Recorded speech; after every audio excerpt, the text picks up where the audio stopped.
Hello, everyone. It's time for our Monday recruiting update with blueandgold.com recruiting expert Mike Singer. Mike, just because official visits for games is over, the regular season's over, you would think maybe there's some time to rest. No, coaches are hitting the road, and the coaching carousel is in full effect. Lincoln Riley leaving Oklahoma for USC. There's a couple different angles on how this may impact Notre Dame. My first, CJ Williams comes to mind immediately, given that there was some speculation out there that he might be looking at USC anyway. I mean, he was taking a close look at USC before Lincoln Yeah. Riley. That rumor was out there, or the reports were out there. Visited there at least twice, to my knowledge, for the Oregon State and UCLA contest, which I believe were both losses for the Yeah. Trojans, by the way. Um, yeah, there's just something that's kind of clicked with him. Personally, I think there's been negative recruiting against Notre Dame, like Mhm. the stay at home versus the stay at home pass happy offense versus far away, a little bit colder, and not high production from the receivers for the Fighting Irish this season. Which Notre Dame has then said, hey.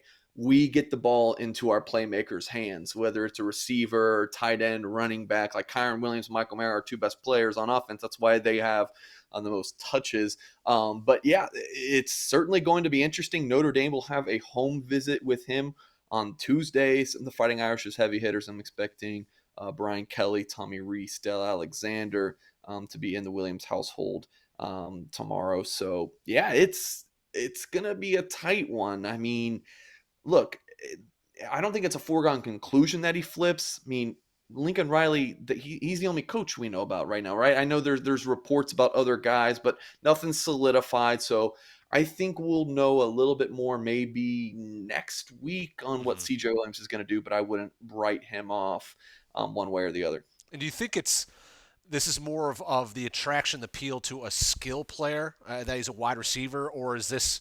I mean, I guess my thought is how much does the buzz of Lincoln Riley, USC clearly made kind of the higher in the head coaching ranks that Notre Dame made last year in the defensive coordinator realm, right? Sure. Like when they got Marcus Freeman, it was Notre Dame flexing its muscle. USC just had their moment here. A guy like Junior Tuihalamaka, like, is he now way more attractive, or is that less so because he's on the other side of the ball? No, I think I don't think it matters position, in my opinion, Greg. I think it's just about a California kid and USC being the school that they grow up loving and watching. Mm-hmm. Now, with Tui Halamaka specifically, once a Trojans commit, will they hit him up? What about Jaden Mickey, four-star Yeah. cornerback commit for Notre Dame? I think Tui Halamaka and Mickey those the other two Southern California commits for the Fighting Irish, I think they're going to be fine. Like I think they're going to be sticking with Notre Dame. That's what I'm hearing from sources. But Williams is definitely going to be more of a guy to keep an eye on. Also, the modern day USC connection. That's always a really strong pipeline, and of course Williams, big time receiver from modern day. I'm going to bring up a doomsday scenario here.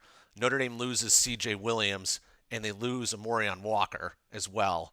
Now they got work to do at wide receiver. I remember we asked around the Goog before the season, what's your approach to recruiting with COVID and all this stuff, and the word is that you keep your eyes open because you know there's late senior film coming. I mean, it almost feels like Notre Dame might get into an emergency mode at wide receiver.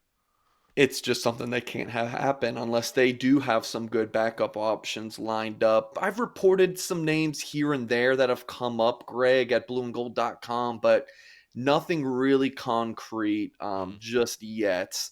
That's not concrete in terms of what I'm hearing. That's not to say those conversations and potential visits are being set up behind the scenes, but right now got nothing to report on that. But yes, that would be the worst case Yeah. scenario. Who would have thought? A month or two ago that it's not Amorion Walker that you have to worry about the most at receiver position flipping. And CJ Williams, like I feel probably right now as we record this, Greg, I feel better about Amorion Walker sticking with the Irish than I do CJ Williams. Wow. It's amazing how quick it could change. Mike, you released your gold standard this week. That's on blueandgold.com. All kinds of scoop, particularly about coaches hitting the road after the Stanford game. Make sure you hit like on this video, by the way. Subscribe to our YouTube channel. Seek out our free newsletter. Sign up for that. You get all kinds of recruiting information via Mike and the site of our site at blueandgold.com. There's a flip side to the Lincoln Riley move to USC, and that's okay.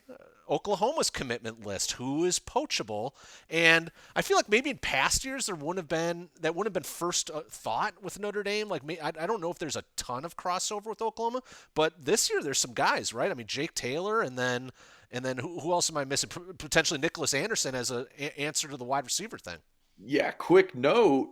This is what we've talked about. It's not so much Notre Dame and Michigan battling on the recruiting front. We've seen a lot of Notre Dame and Ohio State this cycle, a lot of Notre Dame and Oklahoma, and I think that's a good thing if you're a Notre Dame fan to see. Yeah, Nicholas Anderson, wide receiver from Katy, Texas. I'm told Notre Dame has made contact with him in the past few days. Jake Taylor, Notre Dame was a finalist for him, four-star offensive tackle from Bishop Gorman. I think Notre Dame will. I mean, look, they got 4 offensive line commitments, and then it's like Billy Schrouther bust for that 5th. Hey, maybe Jake Taylor in there potentially. Jacob Sexton from Oklahoma. He is someone who Notre Dame was recruiting hot and heavy early in the process. That one's probably a little bit more of a long shot, that offensive line prospect, but potentially. And then, Notre Dame recruiting fans who follow my work, I talked a lot about the big 3 running back targets earlier in the cycle. Dallin Hayden ended up committing to Ohio State. Nicholas Singleton committed to Penn State. Gavin Sawchuk committed to Oklahoma. Yep. Does he look at the Fighting Irish now will certainly be an interesting thing. I don't think Notre Dame needs a second running back in this class, but if Nicholas Singleton came available, I know Notre Dame would go after him. I certainly wouldn't be surprised now that Sawchuk is potentially on the market if he gets a call as well. Should be noted, his family and his younger brother, Gabe, were just at Notre Dame a few weeks ago. Gavin did not make the trip, but Gabe is a rising 2024 athlete, so he got his first look at Notre Dame. And I know you recently went to Bishop Gorman. Obviously, you weren't paying a ton of attention to Jake Taylor, right, because you were there to see other guys who were still kind of on the Notre Dame board, but what'd you think of Jake Taylor in person? He is a dude. I mean, and he's a massive player.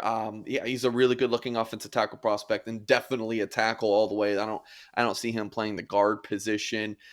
Big personality, really fun to talk to. Yeah, I wasn't, closely watching the offensive line because, like you said, I was watching the other prospects. But he's a dude. I got to interview him, sit down and talk with him my first time meeting him. And big time football player for sure. You know what's going to be interesting about Oklahoma and their commit list, that I just think by nature are potentially a little bit more vulnerable to getting poached badly in these situations. They only have 4 commitments from in-state, and that's not to say kids from out of state don't grow up like diehard Oklahoma fans, but usually it's the kids that commit to the school because they love the school, love what the school offers, that stick on through a coaching change. With Oklahoma, I mean, they still technically have 14 commitments right now, and just 4 of them are from in-state, and that's pretty typical for them because there's not a ton of in-state talent in Oklahoma, and they have to rely heavily on Texas, heavily on going into California. What school does that sound like? That sounds like Notre Dame, right? I mean, Notre Dame doesn't have a huge home recruiting base. But I think kids may Notre Dame commitment. They seem to be more inclined to commit to Notre Dame because of Notre Dame than Oklahoma commits to Oklahoma. But Oklahoma, to your point, like you said, I mean, they do have to go out of state quite a bit, and maybe sometimes often it's just the bordering state in Texas. But like I said, I just think that it's going to be interesting to see how they're able to keep that recruiting class together, and how or if Notre Dame is able to be the beneficiary of kids fighting that class. Right. And then on the flip side of things, look at USC, and a lot of those kids do grow up loving USC and just now are excited about the opportunity for USC to be on the rise again. Lincoln Riley did a really nice job recruiting in Southern California. Man, if I'm a Notre Dame fan, there's a little bit of good and a little bit of bad with Lincoln Riley being the hire there. One, I think he's going to do really well recruiting. Like, it's going to be tough for Notre Dame to go in and win some of these recruitments against the Trojans in their backyard.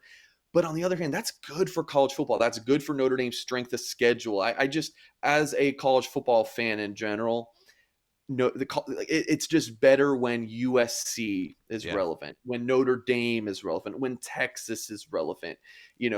What about the Sunshine State? I mean, it's not good football down there right now. You like for kind of all the country to be relevant from a national scope. Yeah, I agree. I mean, it's I think Lincoln Riley, like I said, he's the home run hire. I mean, USC won the coaching carousel, and it's like in the third day of the coaching carousel. I mean, they a great job for USC. He has to rehab and rebuild that program, though. That would be my only hesitation about it being like a 100% perfect hire. But you could say that just about anyone that they would have taken. Like, there's not a lot of candidates out there who have proven experience in rehabbing a program, and USC is in true need of rehab. They've got like cultural issues there where they're not playing hard, they're not playing together. Their talent has always been all along, even through the Clay Helton era, better than their record. So that just tells me that there's other things they've got to work on. And is Lincoln Riley that guy? He took over a program that had consecutive 11-2 seasons under Bob Stoops before he took over. So it's a different job in terms of what he has to do as a CEO and head coach than what he took over at Oklahoma.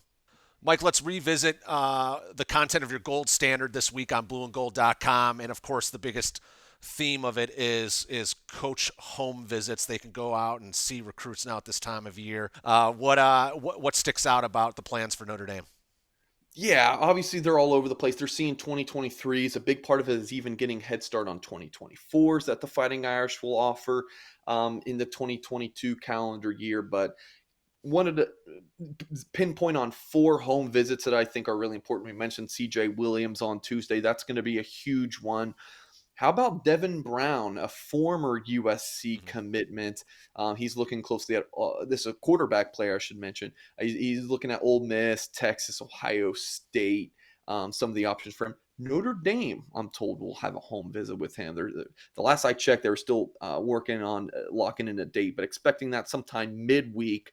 Notre Dame looking to take a second quarterback in the 2022 cycle if it is the right fit.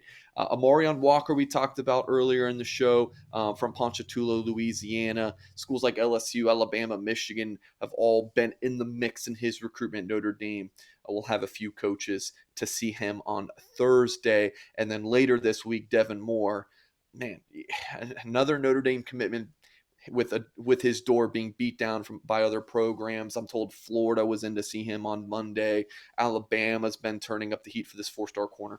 Notre Dame will see him on Friday. So he visited Notre Dame for the USC and UNC games, and it's like, all right, there's probably nothing to worry about. He's visiting back-to-back games. I'm sure he's solid.